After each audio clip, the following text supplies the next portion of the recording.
కడుపులోనే చంపేసుకునే పరిస్థితి వచ్చింది. ఏ తల్లిదండ్రులకు కూడా ఇలాంటి పరిస్థితి రాకూడదు దీప అని అంటూ ఉంటాడు కార్తీక్.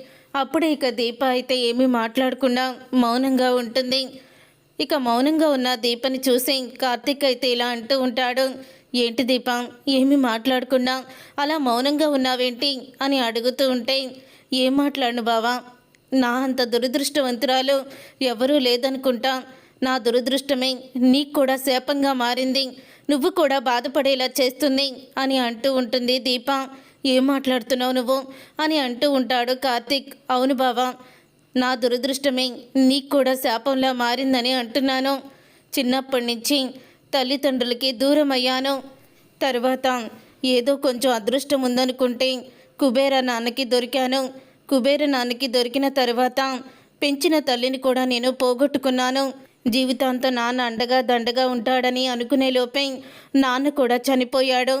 ఆ తర్వాత ఇష్టం లేని పెళ్లి చేసుకొని ఒక బిడ్డని కని నరక యాతన అనుభవించాను. ఒక మూర్ఖుణ్ణి పెళ్లి చేసుకొని నానా బాధలు కూడా పడ్డాను అని అంటూ బాధపడుతూ ఉంటుంది. తర్వాత నా ఈ జీవితంలోకి దేవుళ్ళ నువ్వొచ్చావు, నా మెడలో తాళి కట్టావు. కానీ నా దురదృష్టం నీకంటుకొని నువ్వు కూడా చాలా బాధపడుతున్నావు బావా. ఇలాంటి పరిస్థితి ఎవ్వరికీ కూడా రాకూడదు.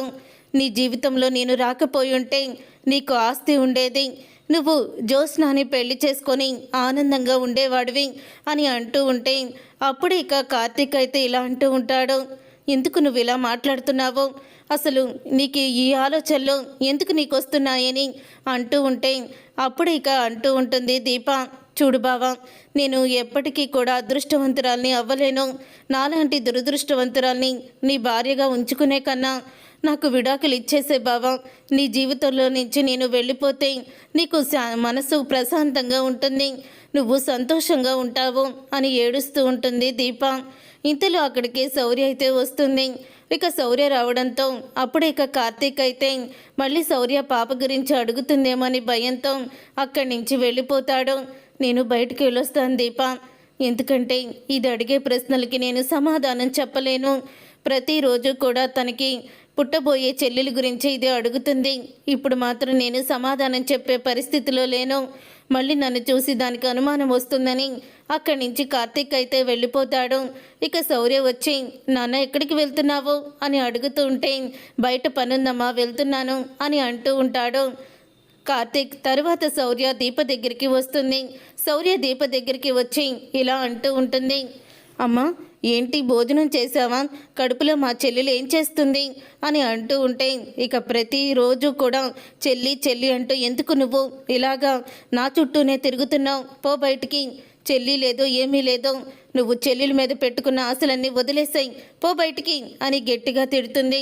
దాంతో ఇక శౌర్య అయితే ఏడుస్తూ బయటికైతే వస్తూ ఉంటే అనసూయ అయితే పట్టుకొని, ఏంటి ఏమైంది, ఎందుకు ఏడుస్తున్నావు అని అడుగుతూ ఉంటుంది.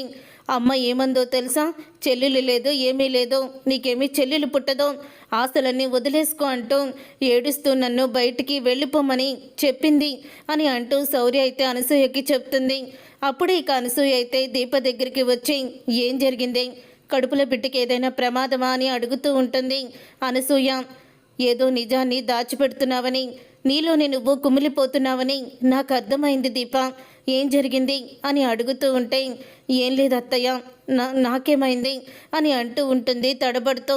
నిన్ను నేను చిన్నప్పటి నుంచి చూస్తున్నానే, ఆనందం ఉంటే ఎలా ఉంటావో, నీలో బాధని దాచుకొని ఎలా ఉంటావో నాకు తెలుసు, చెప్పు, ఎవరికి చెప్పుకోలేని బాధ ఏదైనా సరే నాతో చెప్తావు కదా, చెప్పు, ఏమైంది దీప అని అడుగుతూ ఉంటుంది అనసూయ.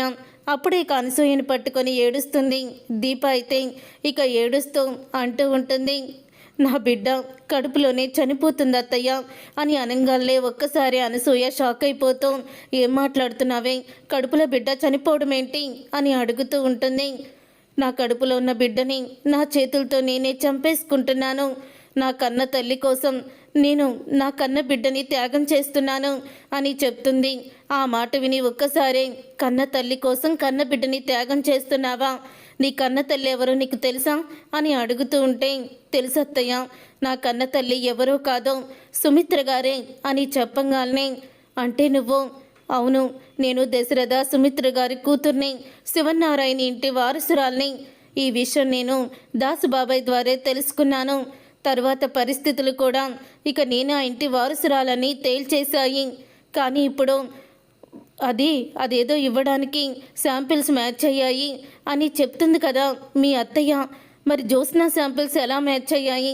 జ్యోత్స్న కూడా వాళ్ళ కూతురేనా అని అడుగుతూ ఉంటే, జ్యోత్స్న వాళ్ళ కూతురు కాదు, జ్యోత్స్న దాసుబాబాయ్ కూతురు అని నిజాల్ని బయట పెడుతుంది. నా కన్న తల్లిని కాపాడుకోవడం కోసం ఆ బోన్ మ్యారో ఇవ్వడానికి నేను వెళ్ళినప్పుడు నువ్వు బోన్ మ్యారో ఇస్తే కడుపులో ఉన్న బిడ్డ చనిపోతుందని డాక్టర్ చెప్పింది. కానీ కన్న తల్లి కోసం, కన్న తల్లి రుణం కోసం నా బిడ్డని నేను త్యాగం చేసి నా తల్లిని కాపాడుతున్నాను అత్తయ్య అంటూ బోరున ఏడుస్తుంది. అనసూయతో చెప్పి దీప అయితే చూసారుగా ఫ్రెండ్స్, రాబోయే కథలో ఖచ్చితంగా ఇలాగే జరగబోతుంది. మరి అనసూయ ద్వారానే నిజం ఏమన్నా బయటపడుతుందా, అసలు ఏం జరగబోతుందనేది రాబోయే కథలో తెలుసుకుందాం. ఈ వీడియో మీకు నచ్చితే తప్పకుండా లైక్ చేసి ఛానల్ని సబ్స్క్రైబ్ చేసుకొని పక్కనే ఉన్న గంట సింబల్పై ఆల్ అని క్లిక్ చేయండి.